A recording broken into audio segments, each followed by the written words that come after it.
The desert winds whispered secrets older than time itself. Secrets we, as archaeologists, were desperate to uncover. I'm Dr. Aris Thorne, and for 20 years, I had chased shadows in the Valley of the Kings.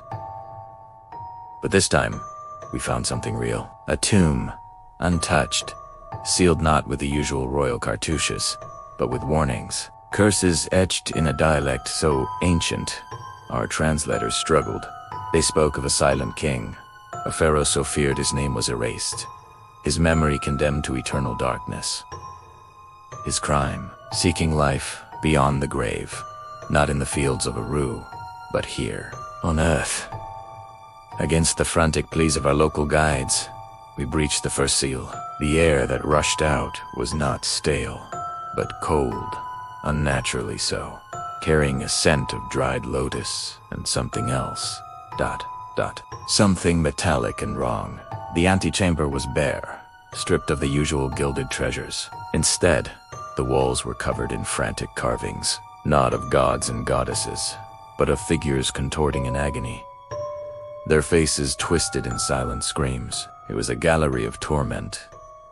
My colleague, Lena, a brilliant epigrapher, pointed a trembling finger at a recurring hieroglyph. "It's not a name," she whispered, her voice strained. "It's a sound.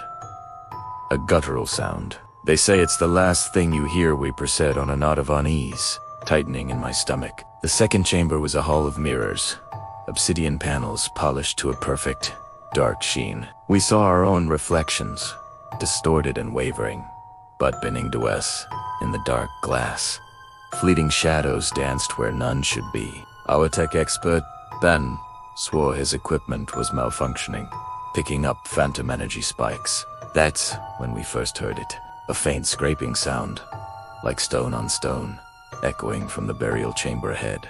We dismissed it as settling rock, a trick of the acoustics. We were scientists, after all. We believed in logic, not ghost stories. The scraping grew louder as we worked on the final door. It was a rhythmic, deliberate sound. Scrape, pause. Scrape, pause. It was as if something on the other side was listening, waiting. The air grew heavy, thick with an unseen pressure that made our ears pop. Ben's radiation meter began to click erratically. The readings off the charts. He backed away from the door, his face pale. "Aris," he stammered. "There's something in there that isn't dead. But ambition is a powerful drug. I had to see what was inside." I gave the order. With a groan of ancient stone, the final seal broke. Silence. A profound, absolute silence that was more terrifying than any noise. The scraping had stopped. We stepped into the burial chamber, our flashlight beams cutting through the gloom. There was no golden sarcophagus. In the center of the room stood a simple, unadorned stone casket. But it was the lid that made our blood run cold. It was pushed aside, slightly, and from the dark opening, a hand, wrapped in ancient linen, was draped over the edge. It wasn't a skeletal hand. The flesh was gray and leathery, but it was intact. As we stared, paralyzed,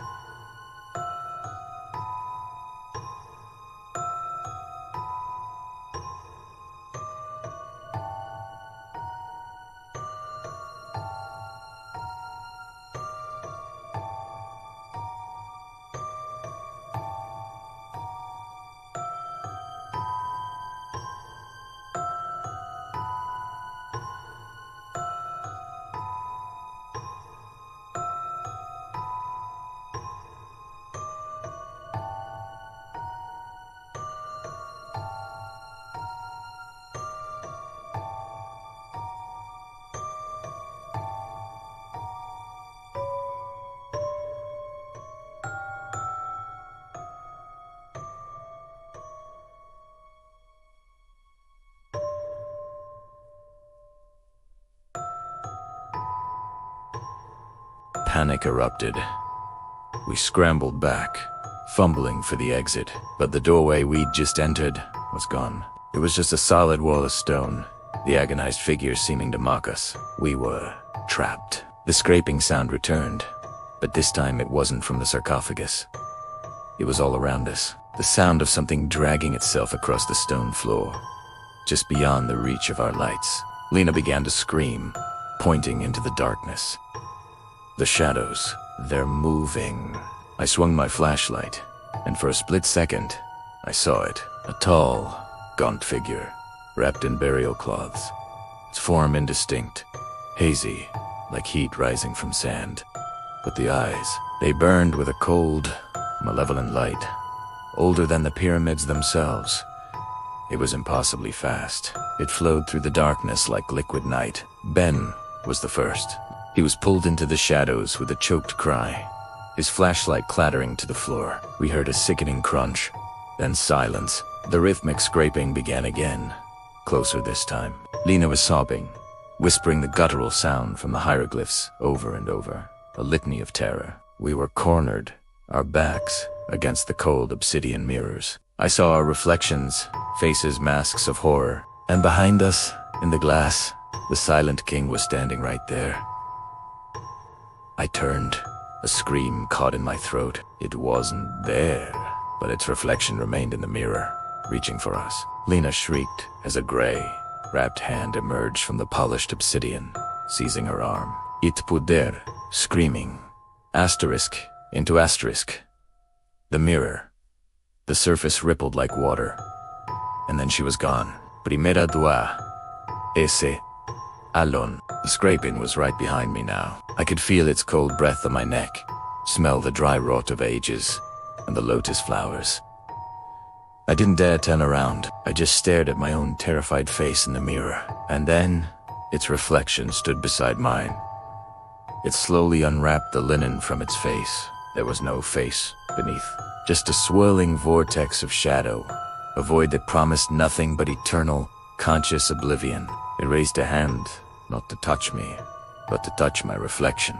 As its finger made contact with the glass, I felt an excruciating pain, a cold that burned from the inside out. My body began to feel wrong, brittle, like ancient stone. My skin hardened, cracking like dry clay. I tried to scream, but my throat was seizing up, turning to dust. I am trapped here now. I don't know how long it's been. My body is part of the wall, another agonized carving in this gallery of torment. I can't move. I can't speak. I can only watch. The tomb has sealed itself, waiting. The silent king is patient. He waits in the dark, in the silence, for the next curious souls to break his slumber. He wants more than just to live again. He wants company. So if you ever find a tomb with no name, sealed with warnings of a king condemned to silence, turn back.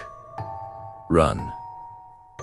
Because some things were buried for a reason, and some secrets are not meant to be found. He's listening. Always listening. Don't let him hear you. Thank you so much for joining me on this terrifying journey into the sands of time. If you enjoy stories that make you check over your shoulder, be sure to hit that like button and subscribe for more Tales from the Crypt. Let me know in the comments what ancient legend you'd like to see me explore next. Stay curious, but stay safe. Good night.